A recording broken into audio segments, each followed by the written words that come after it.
Hello YouTube, it is I, the mega famous DJ Winza, and I know I haven't posted anything in a bit. I know, I keep getting messages,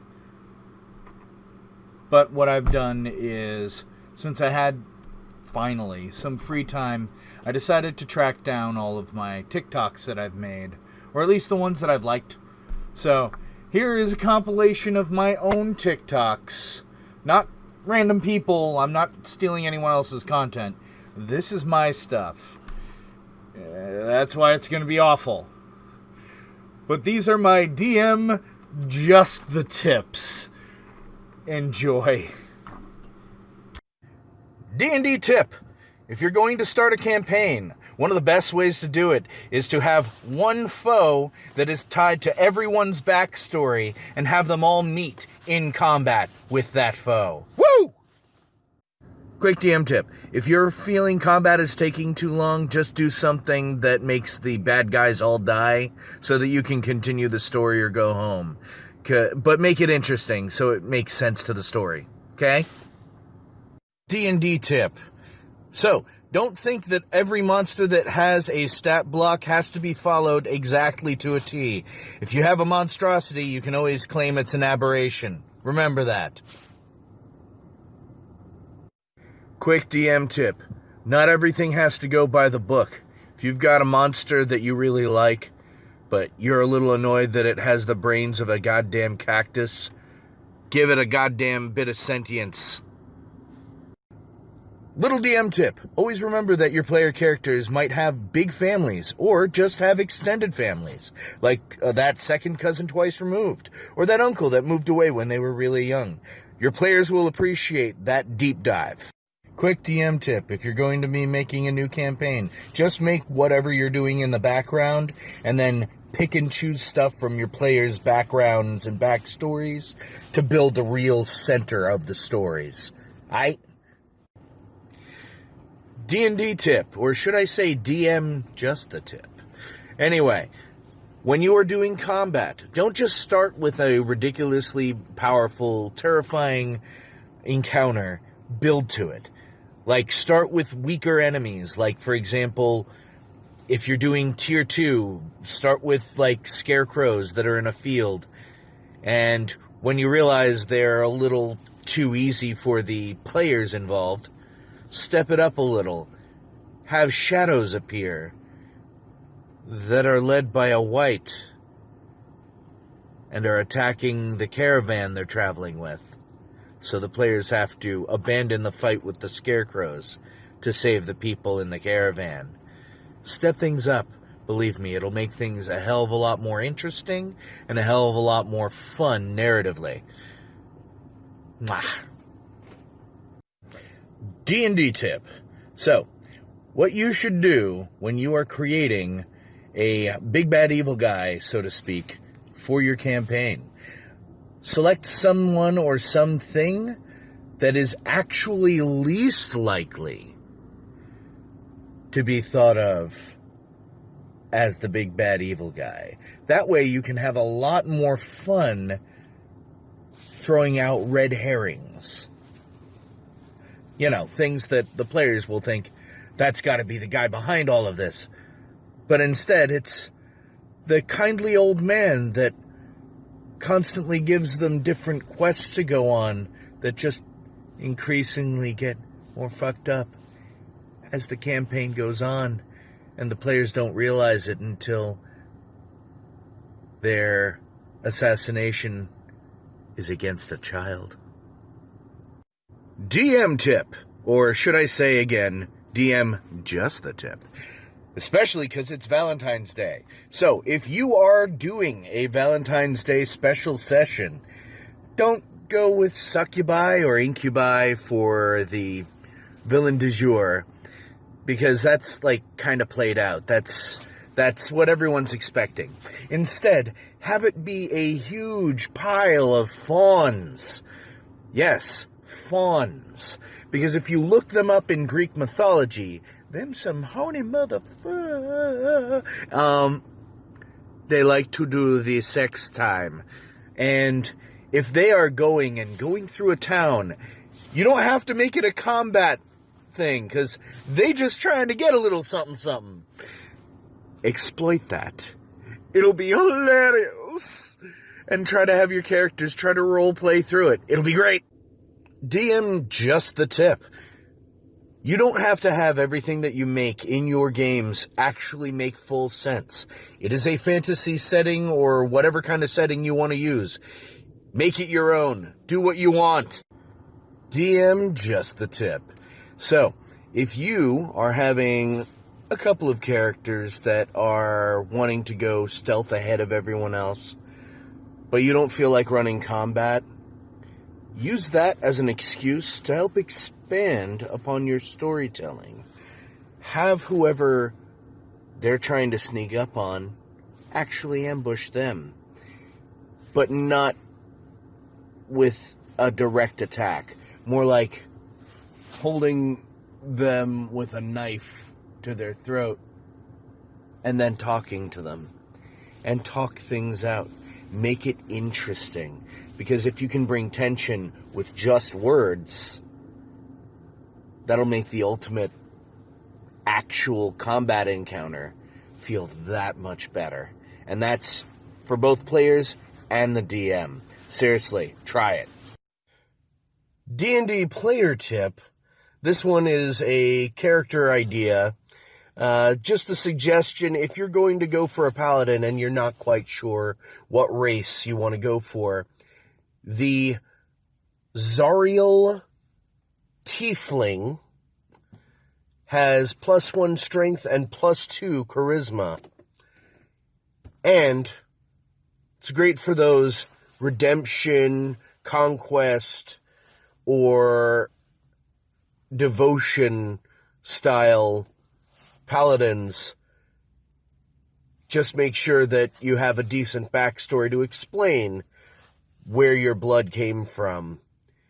Plus, be pretty interesting if you also had maybe some Aasimar in your lineage as well, just to make things a little more interesting. Enjoy! It's time for another DM, just the tip. Remember, DMs, if you like creating custom monsters, custom foes, and custom enemies in general, they do not have to follow the same rules as player creation. You can add things to your monster or to your humanoid foe that they ordinarily wouldn't have. They don't have to gain levels for it. You're making a stat block, not a character.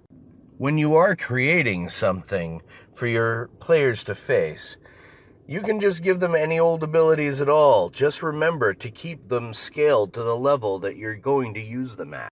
Another important tip is to make sure that you ramp it up during combat rather than having to scale it back, because that's not as fun. Make sure there are plenty of explosions and enjoy your sessions. DM just the tip.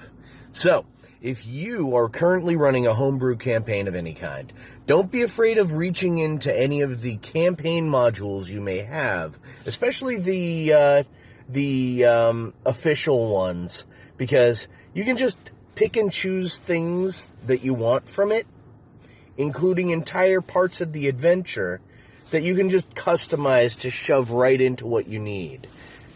It'll save you tons of time.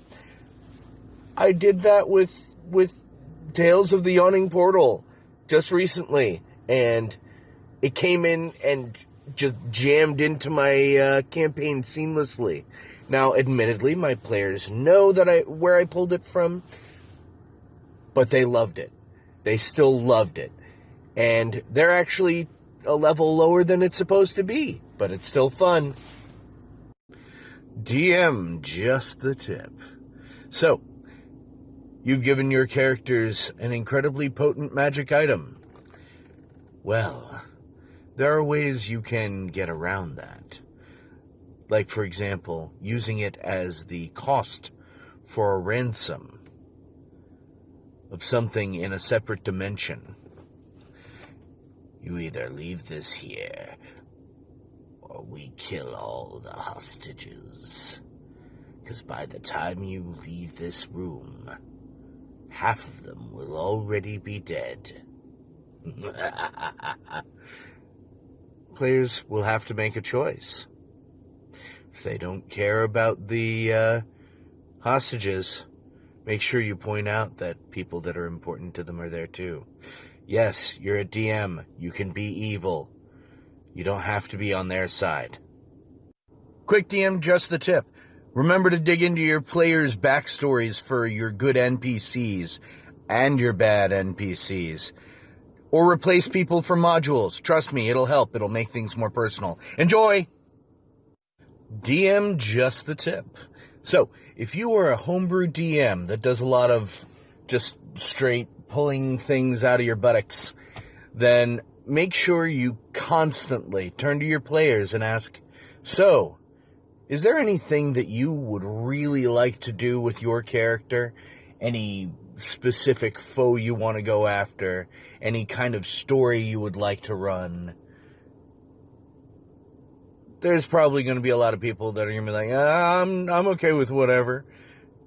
But you have to really press them. You have to say, listen, I want to have the next story arc be about your character. So you have to give me something to work with.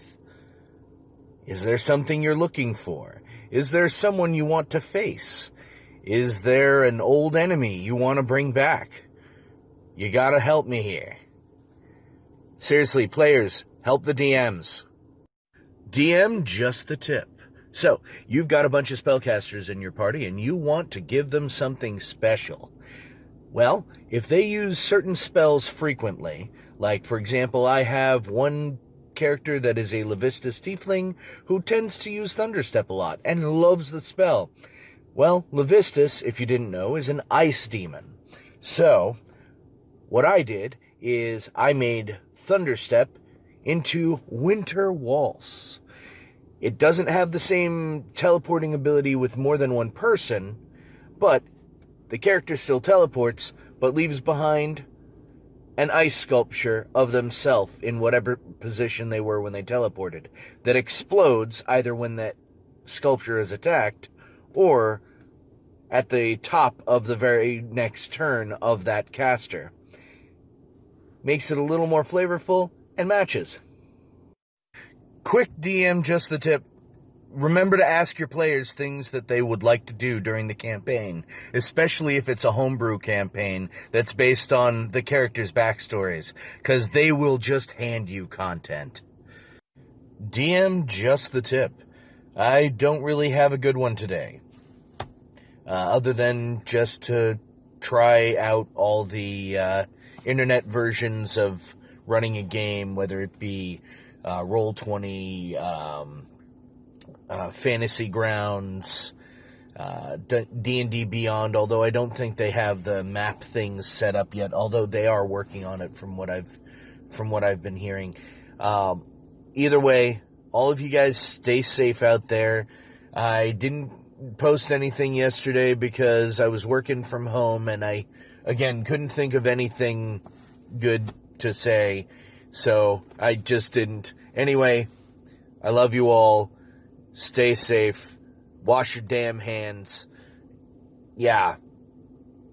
And stay out of large groups. There. DM, just the tip. So, if you are currently in quarantine, stuck at your home, not able to go out and actually have your regular sessions, turn to things like Discord or other voice-over IPs. It's great if you do theater of the mind because it won't really affect you much. Plus, if anyone gives you the excuse, oh, I don't have a microphone on my computer, well, guess what? You have a phone, right? There's a free phone app for, like, Discord. And you can use that in conjunction with Roll20 or Fantasy Grounds or whatever you choose to for, like, doing maps. That way, everyone can be together. It'll be great. It'll be phenomenal. And if someone else has their own server, just use that. They can walk everyone through how to do it. Anyway, remember to wash your damn hands. Seriously, don't cough on people. DM, just the tip. If you ever have ideas for different kinds of weapons, that you might want to bring into a full-on campaign, but you'd like to be able to test them against some sort of foe, just do like a Coliseum one-shot where characters are equipped with these temp items that are being tested, and just have it be a wizard or some sort of technological guy, having them test it for them. Oddly enough, it's pretty fun if the players know that their characters aren't going to die because they're just in a test battle. It's kind of fun. And you don't have to worry about not having your shit tested. Just make sure you come up with what the weapons do in advance. Yeah, that's it. Love you guys. Bye. DM just the tip. If you're trying to move your storyline along and you want to make sure your players leave an area, just throw something gigantic at them to make them too scared to stick around in the area. Something that is far higher in CR. And if someone decides, I'm going to stick around and try to fight this thing, make sure that one hit,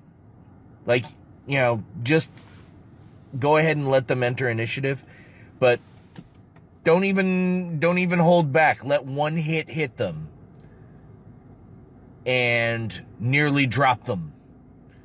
50 hit points in one shot from like a CR 11 on a team of 8s. That will make them want to run. Yeah. Get your story moving. DM just the tip. Second one in a day. This actually is in response to a lot of the comments that I got on the morning one, where people are like, oh, my players will just take it as a challenge, or my guy would just try to attack it. Yeah, go ahead.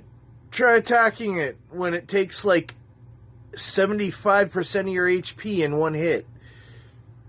Because, the kind of things that I'm talking about are gigantic horror monsters that are not meant to be fought by level 5, 6, 7, 8. No. You run from those because it's okay to run. Because you get 0 XP if you're dead. Remember that. Yeah, that's it. That's the DM tip. Enjoy. DM just the tip. Now, if you didn't notice, I've got a headset on. That's neither here nor there. But if you guys are stuck in quarantine, remember, and I mentioned this before, you can use things like Discord, Skype, Roll20, Fantasy Grounds, D&D Beyond. There are plenty of options for you to be able to still play D&D while you guys are locked up in quarantine. So please make use of those. Let your games and creativity continue. Believe me, you're jonesing for the game. Believe me, the rest of your group is jonesing for the game as well. Do not end it. Just trust each other in regards to dice, and don't be dicks and fake rolls. Anyway, love you. Bye! DM just the tip. During this outbreak, when you are supposed to be social distancing, you as the DM should use some of this time to come up with different ideas for your players for your eventual return to your games. And by the way, sorry about the shaking. I'm on a bed. Anyway, yeah, I'm at home. Haha. Because I'm working from home. Anyway, use this extra time that you now have to build, to come up with new stories.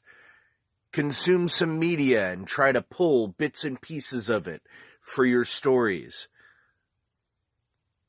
Just don't use the same names and try to adjust some of the situations. It'll help. Enjoy. DM just the tip. So, you're a new DM, and you're going to run your first one-shot. but you're so scared that you have not enough prepared. Well, guess what? You do. It doesn't really take much to run a one-shot. Speaking as someone who's done multiple. In fact, I even did one a week with 0 prep time. Doesn't take long to do a one-shot. You don't need to make some epic, world history of some planet you've pulled out of your ass. If players ask for lore, make it up on the spot. Just remember to write it down. But you don't have to make it in advance, because some of the stuff that you improv may be better than some of the stuff that you prepare in advance. Enjoy! DM just the tip. So, you're wondering how you can reward your players for constant good roleplay or being able to solve certain puzzles quite easily. Well, it's real easy. You know what your characters are. You know what your characters do. Make something custom just for that character. Even if it's just something silly, like giving them arrows that shriek when they fire. But if they're a stealther, that shriek comes from the opposite direction just as far away to throw people off for their sneak attacks, but doesn't actually do anything. Simple things. Stuff like that. Your players will enjoy it, even if it's just for flavor. Mwah. Delicious. DM just the tip. So, you have a player who has non-named villains that they've been hunting for their character's entire life. And you're trying to think of how to keep things light, but also continue explaining that character's backstory. Take a moment to write a little one-shot about how the people they're hunting for accidentally ended up doing what the player thinks they did, and then end up, at the end of the one-shot, having them get the fuck out of Dodge. Just go to some different plane. 'Cause I did that last night, and it was hilarious. And apparently all my players appreciated it, too. So I figured I'd share that idea. I hope you enjoy. Have fun. DM just the tip. If you are playing with a group of players, always be consistent with how things work, unless something very specific is changing it and you let them know in advance. That's it. DM just the tip. Remember to have your players put their goals in their backstories. Otherwise, why are they even participating in the campaign if they don't have any reason or any goal to achieve? Seriously, it'll help a lot. DM just the tip. So, you have one of those bards that continually tries to sleep with all of your NPCs. Just make them start meeting each other. And then finding out that the bard has been cheating on all of them. Guess what? You just expanded your chances of more combat for a bard that likes to sleep with everyone. Oh, you want to try to sleep with this dragon? No. Your seduction roll doesn't exist. But the dragon is amused enough that he'll kill you slowly instead of quickly. Just enjoy that idea. Thank you. I love you all. Now get the fuck out of my house. DM just the tip. Take some time to let your characters cook and eat different monsters if they decide to do so. Just come up with an interesting little buff that has something to do with the monster afterward. Just not the undead, because that's gross. DM just the tip. So, your party is doing all sorts of different good missions and role-playing well. Give them something weird. Trust me, they'll love it. So, I seriously doubt you got this far, but if you did, thank you. But if you want me to continue this on TikTok, by all means, go ahead, follow me there. Odds are I'm probably not going to. Sorry about the vertical aspect ratio of all of them. That's just how TikTok works, dude. But if you want me to continue doing other stuff on YouTube or Twitch, I've got a Patreon. You can always hit join on YouTube. You've got options if you want to help support my channel. But either way, if you have stuck around this far, thank you very much. Remember, wherever you are, whatever you're doing, however you're rocking an app that apparently is supposed to be banned in the US for some stupid reason, remember that I love you all. But I need you guys to get the fuck out of John's house.